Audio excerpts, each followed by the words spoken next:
I'm Jason Michael Perry, the man with three first names and the CTO of MyGrub, and I'm joined here with Rob Koch, our director of mobile. Nice to have you here, Rob. Thanks for having me. Well, welcome back to the office. Yeah, Hmm. All I right. haven't really I've been coming in, but Yeah, well, I not see you not as here all the much. time, Yeah, but it's always a nice place to be. it is. So here's the big question: did you watch the Apple event yesterday? I actually watched it twice Okay. because I couldn't catch it all the first time, so I watched it again last night, and I finished it up again this morning, so I could be fresh. All right. All right. But like, you got up at 6 o'clock in the morning to I watch? mean, I wake up at 5 o'clock every morning. I don't understand that. I really don't understand that at all. Um, all right. So few things that I noticed about the event, and I don't know if you noticed this because you had the chance to go to WWDC for the Big Vision Pro announcement, which I'm still jealous of. It's I did, you know, but still rubbing it in your face. That's fine. I appreciate that. But I found it interesting that Apple so far has not mentioned the words artificial intelligence or AI. I mean, They have not. transformers, neural engines, machine learning, but it seems like they just don't want to say AI. You notice that? I did. It seems like that might be more of an aversion to buzzwords. I don't know. They like Mhm. to make their own buzzwords, That's true. but they Spatial computing. don't like using other people's buzzwords. I Hmm. guess I don't know. Yeah, maybe we'll find out about Apple's special artificial intelligence as their own thing. But They yeah. did mention that they're working on something, or somebody mentioned at some point in time they're working on revamping it. I think for Siri mainly, Hmm. to get some of that stuff. And they do have not to jump ahead, but they do have the on-device um, Yes. transcription of the voice to text and all that stuff like that. So Hmm. they Well, are working on something. and that stuff is really cool. And I know they talked a lot about that at the event because it's, I mean, essentially we're using Siri, which is natural language processing, machine learning, and all the different AI tools all together. What's great about it is it happens on device. It doesn't go out to the cloud, and and there's all the privacy concerns that are tied with that. But it also should be much faster in theory. It should definitely be faster, and they definitely showed a little bit of that in the keynote. The main, I guess, benefit of it that they were kind of touting was that you could do things, wherever you were. I think that they had a lot of, there's been in the past a lot of issues with somebody trying to make do something on their phone when they didn't have cell service, or through their watch when they didn't have cell service. So like now Hmm. with this, I guess, new S9 SIP, uh, which Uh-huh. I still don't know what it means. The Um, super processor. Yes, Mhm. with their new chips, they are now able to do a lot of this on device, which is good. It's Mhm. a nice step in the right direction. And and I mean, this event felt like, I think you said it when we talked about this over Slack. It felt like an S series update, like those Yes, yeah. mid-year updates where it's like the focus on the camera and the processor, which I don't want to make it sound like it's not amazing. Like, it's a Mhm. huge amount of progress, but it's also not particularly like as exciting. It definitely gave vibes of like a mid-cycle or an Hmm. S release for both the watch and for the phone. And they didn't really mention anything else except for in the beginning, just a little bit. They talked about the Mac and how the Apple, Silicon transition was completed, and Hmm. how they were going to, continue to build out they touted how the new 15-inch MacBook Air was like one of the best laptops that that exists ever. Um, but then they basically just immediately jumped into the watch. Yeah, Um, they talked a lot about the environment. they talked a lot I about think the they spent environment. about half of the actual airtime of the keynote talking about the environment. I wonder how much it costs for Mother Nature to be there in person for, It's true. yeah, She she's doesn't come cheap. she's a busy person. Yeah. So, I mean, speaking of all that, like, you get the iPhone 15, was it? It's a 15, right? Yeah, the Which one? Pro Max, obviously. Oh, you're Gotta on the get the yearly one. subscribe, yes. Yeah, I do the Apple upgrade program, but I, at this point, it's really just getting it for the camera updates. Mhm. I if they didn't have such a compelling like camera story this year for the ultra uber Pro Max phone, with the new like telephoto lens and all that Mhm. stuff, I probably might have considered not doing an upgrade. But at the same time, it's with the Apple upgrade program, it's very easy to just Yes, it is. get a new phone every year. I mean, every year at this point, I get a new phone, and then my current phone goes to my kids, and so like we're in this regular cycle. So they're, regardless of the features, they're upset if I don't upgrade Yeah. because that means that they can't You have upgrade. outside pressure. Yeah, yeah. It's. I mean, you're gonna get there. I mean, I Yes. don't know when. I mean, or is it Oh, maybe my some? kids already have iPads and Okay. they want to use them 24/7. Right. So Yeah. Yeah. just waiting for the day where my daughter says, "I want to watch," or "Can I have a phone?" Mhm. Now, I'm definitely also going to subscribe, get the iPhone 15, but the watches feel like this doesn't feel like it's worth it. No, And you have the Ultra. I I have the do. generation I think right before the Ultra with the always on screen, and I love my Apple Watch, but it just didn't feel as compelling. The there weren't any new sensors. There weren't any like health benefits of upgrading the Hmm. phone this year. There's not a lot of outside of the new chip. Basically, I mean that's what they were trying to I guess convey throughout the whole keynote was this new S9 chip that they're putting in is way more powerful Hmm. than all of the other chips that they've ever made, and it enables It them to do always all of is. this Hmm. ML and Yeah. this AI, not AI. Hmm. So they if you didn't have a Series 8, I would say maybe it was worth an upgrade. It's definitely worth an upgrade if you have one of the earlier series watches because the processing power and the features that they were adding from the 6 to the 7 to the 8 were pretty good. Um, so if you have an 8, probably not really worth it that much. Hmm. Same thing with the Ultra. Hmm. I love my Ultra. Do you use the action button? I don't. All right. I actually it's not even changed from what the stock thing What's does. the default on the action button? It opens up the wayfinder, like the Uh, waypoint yeah. compass.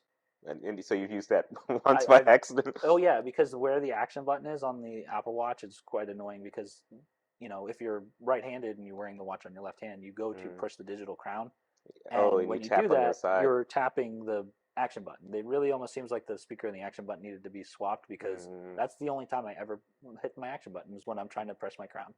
I'm wondering when I finally do the upgrade, if I'm going to run into that issue. All right, I guess the other star of the well, there are two other things I know I want to talk about before we even talk about like iOS 17 is the is spatial video. Mm-hmm. I mean, that is interesting because we talked about this, and sadly we don't have video of this, but we talked about WWDC and the Vision Pro, which I'm super excited about. I hoping we get to go to a lab or something and like see some of our client software on these things, but they showed this spatial video that you could watch, and it was immediately obvious to both of us that you weren't going to capture that with an AR Yeah. headset. So like you had to have some other device. I mean, you could capture it with AR headset. You're just Yeah. gonna look like you're gonna look a little weird trying to Hmm. roll around with the headset, like trying to take a video of something. So I'm like I'm so fascinated about this idea because I mean the whole spatial computing thing sounds interesting. Spatial audio sounds interesting, mhm. but the first time I actually listened to spatial audio, I realized how transformative it was, and I wonder like having depth to video if it's going to feel something that's like a gimmick or if it's just going to really feel like you're taking something and recreating it in the way that it originated. You Yeah, know? they made it seem like right now the only benefit of doing that is to watch it on the Vision Pro. Yes. You Yeah. can still obviously view the videos on your phone, but every time they mentioned recording spatial video, it Mm-hmm. was to share with somebody Mm-hmm. on their Vision Pro, or to to send it to watch it on yours, or to send it to a family member, or something like that with their Vision Pro. Um, Not that I don't think that many people are going to be spending the money for a Vision Pro to have one for everybody in their family, but seems like a Yeah. one a household kind of maybe like per like What? extended family kind of thing. $2,500, you're gonna get one for each kid, right? Oh, Obviously, yeah, of course, yeah, yeah. I mean, I hopefully they'll have like multi-user like access on it, which hmm they've never done for the iPad. But I mean, yeah, I assume it's like a computer. You're gonna have one for the household. yeah, Yeah. yeah, and the way that they've kind of set up, a lot of the newer features seem to be kind of moving toward that spatial computing Hmm. world, and I think that some of it's just marketing for them to kind of tout the Vision Pro, but Yeah. some of it actually is going to probably be transformative as far as the technology goes. Yeah. And then the other thing, since we talked about the action button earlier, is of course now the iPhone 15, at least the Pro, has the action button on the side, which I I have to. I think I'm gonna have to touch it to kind of feel like I am. But at the same time, I have the silent button, like the switch right now that this is replacing. Whenever I touch the silent button, it's usually by accident, and then I'm turning the volume on. hmm I mean, my phone is just perpetually the only way that audio comes from my phone is through my headphones. Like otherwise, it should never make noise. For except for very rare situation where it ends up being like house speaker outside, or Yeah, something like that. it's a big growing trend to you know to leave your phone on silent all the Hmm. time. Uh, from everything that I've heard about the button, it's it's not a tap like a tap kind of action. It's a tap and hold a little bit kind of Ah, action, and it provides haptic feedback to let you know that you're doing something.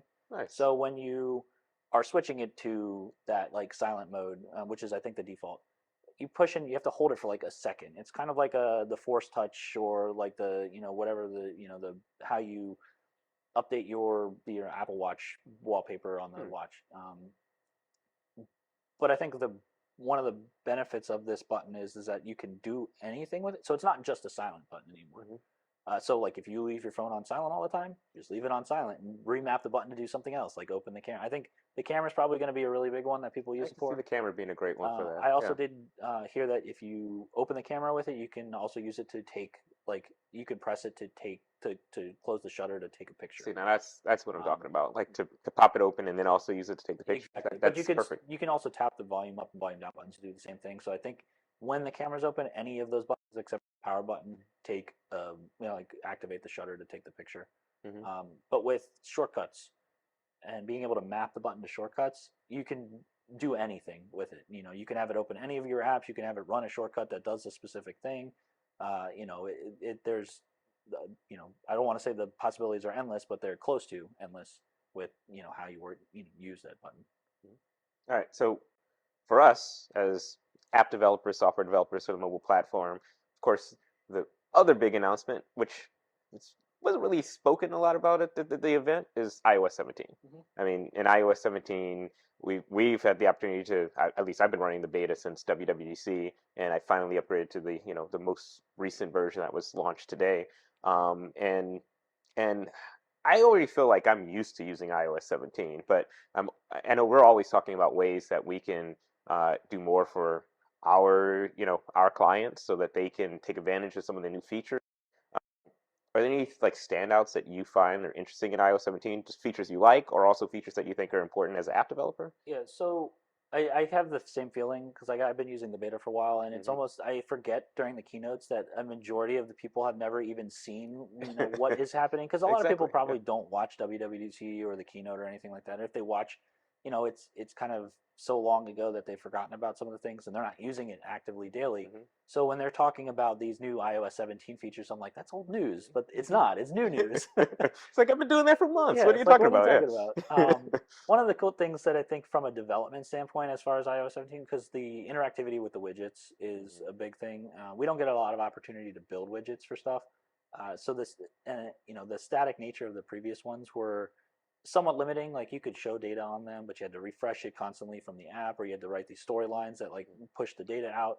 But now there's a interactivity that you can set up regions on your widgets depending on the size to like do certain things to run certain actions on inside of the code, and I think that that's going to be a big one for using for people who like to use widgets. And I think widgets, especially now, I mean, they can be animated, they can show more information than they could before, and of course, you can put them up on your app screen, your app loading screen or whatever they call it. I know there's a specific name for it, but you can also do it for your home screen or your lock screen, and it feels like there's more of a unified language also with widgets and how widgets display on your watch, and like the app stack, there. And so I feel like they're going much deeper with widgets, and it's just Yeah, opening up a lot of I opportunities. think the unified language you're talking about is Swift UI. Oh, well, there you go. There you go. It runs on everything. Well, I mean, that's one of the big things, that I don't know how much you've listened to podcasts or folks who've gone to the Apple Labs to work with the Vision Pro or test their applications of Vision Pro. But one of the things that I'm hearing consistently is that the Vision Pro App Store is going to automatically allow all of your iPhone and iPad apps to just work. Hmm. And I know we've already discovered, like with Xcode, you can see a slight difference if you just say check the box and do a build for Vision Pro. It kind of changes it to, I think, automatically have the translucent display to work in AR. Otherwise, it looks like a regular app. But as long as you've built the app using Swift UI, it technically just kind of responds and work on different aspect ratios and sizes. Yeah, well, I mean, the universal layouts on with iOS development have been around for a while. It started with storyboards when they switched over to Hmm. storyboards. So if you've built your UI responsive and with proper with the interface builder proper constraints or with Swift UI, it will scale. And that's how a lot of iPhone apps have been able to defaultly run on iPads outside of that little windowed mode that they have on them. And that I think alone helps some of that, where like they can change the size of the screen and your content will adjust, accordingly, as long as you obviously have set it up that way. You could still do very bad things in code and hard code Of sizes, course. and then you run something on an iPad and it looks like you're running something in a postage stamp on the corner. Hmm. But yeah, there's the ability to be able to run iPhone apps and iPad apps on Vision Pro seems interesting. I don't know in practice how useful that will be, except for those kinds of applications that are utility applications like video players or music players or Hmm. you know something to do with sports or those kinds of things. Your normal everyday apps, I don't know how well they will be used, like how adopted they'll get with Vision Pro, and like how you have to interact with them. It's the guy who what is it, Fantastical? I don't know if he's I Fantastical. do. He did an interview on John Gruber's talk show podcast, and he made this note that spatial computing, like he thought of it as a joke, just like I thought it was kind of funny when Apple was like a new term, just like we're talking about with AI. But he said that the experience like is really makes you rethink like how things are, and it reminds me of like the early iPhone days with skeuomorphic design and like us kind of re-replicating physical devices or on the iPhone, like the velvet look for the gaming displays and things like that. I wonder like if augmented reality, if the Vision Pro is going to give us this opportunity to like feel as if we're physically working with things in reality, and like imagining a calendar that you can interact with, or if it's going to skew more towards taking a desktop app and just having a huge screen. And I don't know, I think some of this is going to require us to work with it a bit, but it's going to be interesting to see. It's definitely going to be up to the developers of the Of course. applications. I see it where Fantastic Owl, for instance, you can highlight a calendar appointment and pick it up, and it will Hmm. visibly come off of the screen and out of the app, and then you can move it around in 3D space and then plop it back down where you want it. Those kinds of interactions, I think, will be where where the Vision Pro excels. The just straight up interacting with flat applications, I think it's just going to look like you're browsing the web or doing something Yeah. similar to that in that context, unless somebody has put the time and effort into making that user interface have depth. Yeah, that's and of course the assumption, Vision Pro has the Pro on the end, so the assumption is there's going to be a Vision or a Vision Air or some kind of lighter version, and you have to imagine that like the Google Glass days, that the goal is to get these things to like the point where you wear them all the time, just like the Apple Watch's battery life was clunky in Series Zero, and as that happens, and this maybe becomes like augmented reality becomes your normal reality. I don't know. Maybe you just drop the augmented. You're just like, It's these are reality reality. devices. Well, I guess that's the rumor was Reality OS instead of Vision OS. So Yeah, I mean, maybe yeah. that's why. It's But like Italian food in Italy is just food. oh. Huh, it's a very good point. So, but like as these things become like your daily, like that has to be the future. And maybe that's 5 years now, maybe that's 6 years from now. But my assumption is that augmented reality and Vision Pro is a step that Samsung and other companies are going to follow to have these AR headsets that become more of the default computing environment. Like the future that Apple sees has to be that you no longer carry your iPhone or your watch around because you just wear glasses, Yeah, and everything is there. They just have to get to the point where they can develop something that's lightweight enough. yeah. And at that point, of course, the future of the App Store feels like it has to be AR, and then of course then the design language that is evolving from the iPhone feels like that is without question the future. And so that's what makes me want to explore and experiment, just like you're saying, like if depth makes sense and how we start to interact with that, and how we design applications, because there's so much that's possible, when you imagine a maps app or images that are there with you. Mhm. I mean, I probably wouldn't put a Vision Pro on and then drive your car right now. That might be a little dangerous. But obviously, the intent of this is to get something like the glasses that you're wearing right Mhm. now. to be Well, thank you. your Yeah, it's my Warby Parkers. They'll be like that. Yeah. they'll be Apple Vision Pro Warby Parkers. Yes. Like that'll be the name though. That'll Hmm. be the exact name because Hmm. Apple likes really long names. We should patent that. Yeah. But that I think that's the overall goal is to get something to where you feel like you're wearing a pair of glasses. Hmm. Obviously, the technology does not exist to put all of the chips and sensors and everything that you need right now into a pair of glasses like your Warby Parkers. But that I think once they get to that point, that is when the world as we know today with your watch and your phone and all of that stuff becomes a completely different thing. Hmm.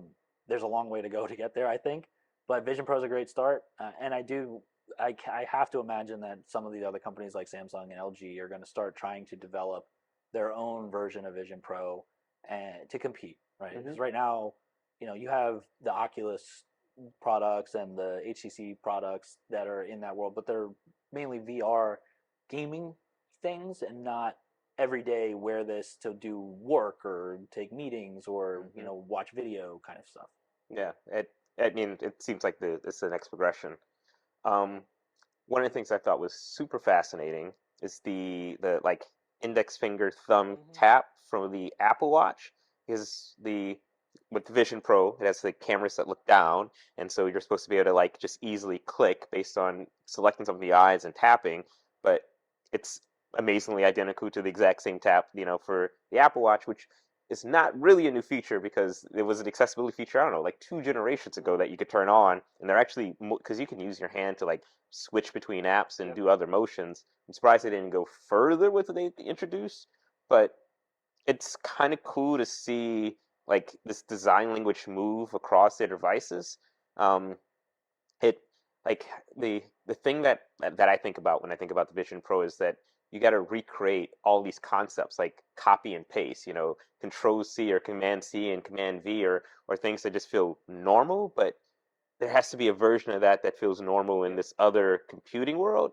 And so it's like recreating all these things that we're used to for smaller devices like a watch, where it's like it makes sense to make it easy for you to do something with one hand. It's just fascinating to me. Yeah, I think, I mean, this is my speculation, but like getting people used to making those gestures is Hmm.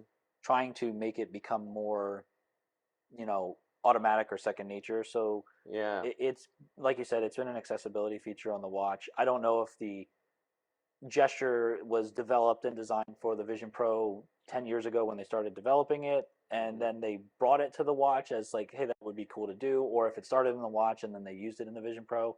But I think it's maybe one of those things where you're looking at trying to get a little bit of muscle memory from your users to interact with things that way so that they're comfortable interacting with them when they come out, Hmm. when Vision Pro comes out or the Vision Hmm. not Pro comes out. Yeah, that makes sense. Um, so what are you the most excited about now? Like all the different announcements, watch, we have the new watch OS, we have of course iOS 17, we have the new phone, we're all gonna have all these different devices. Like, of course, we're hoping that we get a chance to either get a Vision Pro in the office or, you and I are planning a labs trip once we to show off some of our client products. Mm-hmm. But like what's exciting to you for you right now in the mobile space, even the Android space? I mean, really, like going off of the stuff that they announced yesterday, there wasn't a ton. I mean, I enjoy the camera updates every year. My wife will tell you, like, I take pictures with my phone, and they are just better than the other pictures. She has a 14 Pro. Like, they're the same cameras, but like apparently when I take pictures with it, they're better. Uh-huh. So, but like I have 2 young kids and a dog, and my family. So taking pictures is one of those things that is always year over year, like something that's the camera updates, right? Hmm. And we all know that Apple's going to update the camera every We do single year. every single year. Um, some of the new stuff with the new system on a chip, like this A17 Pro chip that they have, and being able to do more ML, like that is exciting. AI, not AI, however Hmm. you want to call it, is one of those things that is blowing up right now, and I've used it a ton, and it's super helpful. Like it saved me hours and hours of work. Not just my code. I don't just say like, "Hey, ChatGPT, write me an app," but um, I think that integrating more of that AI stuff into devices moving forward is something that's exciting to me. It's not Hmm. necessarily something that's right now on the roadmap or like right now a feature that we can start using in iOS 17, but there's some underpinnings of it in there. That I know we're going back to WWDC, but that was one of the things that I expected was like a AI style Copilot built into Xcode or some form of like AI enhancer to help you write code or do something that, you know, but I don't know, Apple also tends to be a little slower, I feel like, introducing major Xcode features. So, I'm surprised, not surprised, if that makes sense. But it does seem like, a natural progression that, maybe we'll hear in next WWDC. Apparently they're investing a lot in this non-AI AI space. Yeah. I think primarily when Apple does something, they want to do it right. Yeah. And I think that hurts them sometimes, but it's also good because when they actually do come out with something that uses a technology or is a new product, like it is a fantastic thing. Imagine if they only took 2 years to develop and generate the Vision Pro. Like I feel like it would be not the product that it is. I'm There you sure go. that thing has been in development for 10 plus years. Hmm.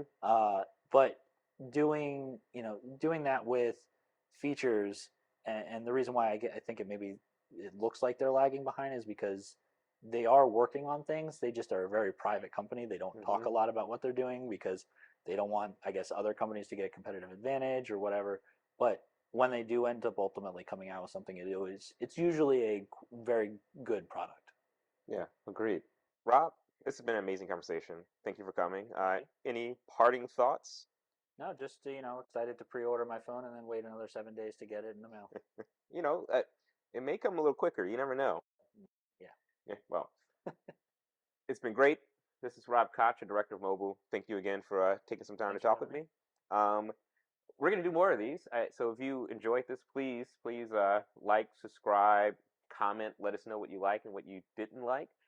Also, we have a few more videos that we're recording live in Phoenix at the Utilities Conference, EMAX, where we'll have a chance to interview a bunch of different folks to talk about technology in the utilities industry, as well as technology and AI and how the utility sector is using it. So subscribe, keep looking for our content, and thank you for watching.